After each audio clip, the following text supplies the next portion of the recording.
Salut, c'est Matt et bienvenue dans ce nouvel épisode de la série des déclics. Vous savez qu'on est dans la semaine sur l'identité et l'identité, je trouve ça a vraiment été un déclic pour moi. C'est, vous savez, des petites choses comme ça qui peuvent amener des immenses changements. Quand on comprend qui on est en Jésus, quand on comprend notre identité n'est plus en Adam, n'est plus en un pécheur rejeté de Dieu, qui est voué à échouer tout ce qu'il va faire, qui est pourri jusque dans ses pensées même, qui est incapable de rien. Et quand on voit notre identité en Christ, qui lui nous a rendus forts, qui lui nous donne son Esprit Saint, qui lui nous pousse à accomplir des choses incroyables, par sa force bien sûr, pas par nos moyens, mais ouais, quand on comprend cette identité et que notre identité nous donne aussi un sens, nous donne un but, nous donne une fonction ici sur cette terre, fait qu'on n'est pas là par hasard, ça change vraiment tout. Et aujourd'hui, on va voir pourquoi nous sommes entendus. Et on continue en fait tout simplement Éphésiens, et je vais vous lire Éphésiens 3 versets 20 à 21, parce que c'est plus simple de lire la parole de Dieu et plutôt que de l'inventer ou d'essayer de la mémoriser. Je suis pas très bon malheureusement à ça. Alors je vous lis Éphésiens 3 versets 20-21.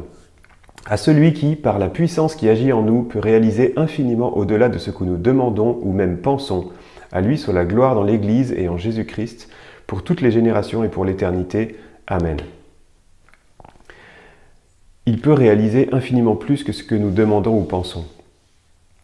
Mais ce qui est génial, c'est qu'il nous écoute, c'est qu'on peut s'approcher de lui, c'est qu'on est, on est écouté par Dieu.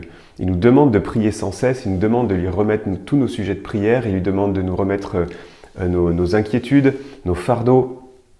Et il a promis qu'il écoute et qu'il peut faire et qu'il veut faire bien plus que ce qu'on demande. Lui, il sait exactement de quoi on a besoin. Il veut qu'on lui dise de quoi on a besoin, mais il le sait.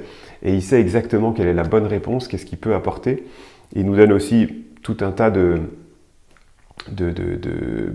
d'enseignements dans sa parole pour aussi nous aider à répondre à toutes nos problématiques. Mais ce qui est génial, c'est qu'on soit entendu. Pourquoi on est entendu? Tout simplement parce que Jésus est mort pour nous à la croix, qu'on est lavé, on est saint, et on est justifié en tout cas devant Dieu.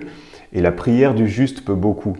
Donc la prière du juste, de celui qui n'a plus rien à cacher devant Dieu parce qu'il est vu par Dieu comme ayant une vie aussi parfaite que celle de Jésus, et forcément le voile est déchiré, on a un accès direct à Dieu, on peut lui parler et on sait qu'il nous écoute. Parce qu'on sait aussi qu'il n'écoute pas et qu'il ne sera pas, il n'aura aucune communion avec quelqu'un qui vit dans le péché, et malheureusement on vit encore en partie dans le péché, en tout cas on vit dans un monde pécheur et qui nous influence de la mauvaise façon.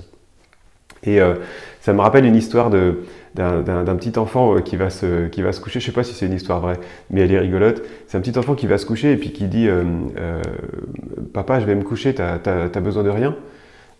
Son fils et son père du coup il lui dit non, mais pourquoi tu me poses cette question?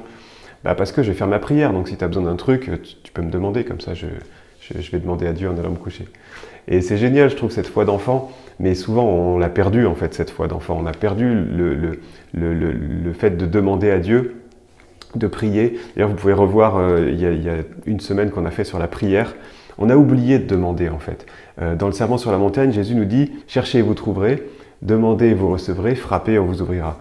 Et on a oublié, nous, de demander, de chercher, de frapper et de continuer à le faire.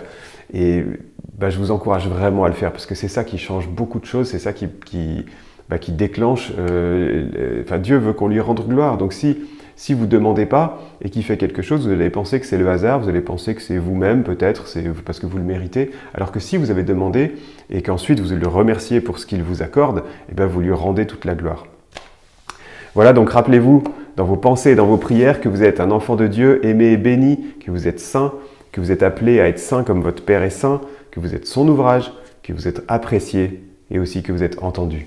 À demain pour la suite. Ciao. Si tu aimes, clique sur j'aime, c'est la façon la plus simple de partager et d'inspirer d'autres personnes. Je t'invite aussi à t'abonner pour ne pas louper les prochains épisodes et pour oser changer tout ce qui doit changer dans ta vie. Tu peux aussi me retrouver sur entrepreneurchrétien.com pour plus d'outils et de ressources pour mettre tes talents en action pour la gloire de Dieu. Alors à bientôt.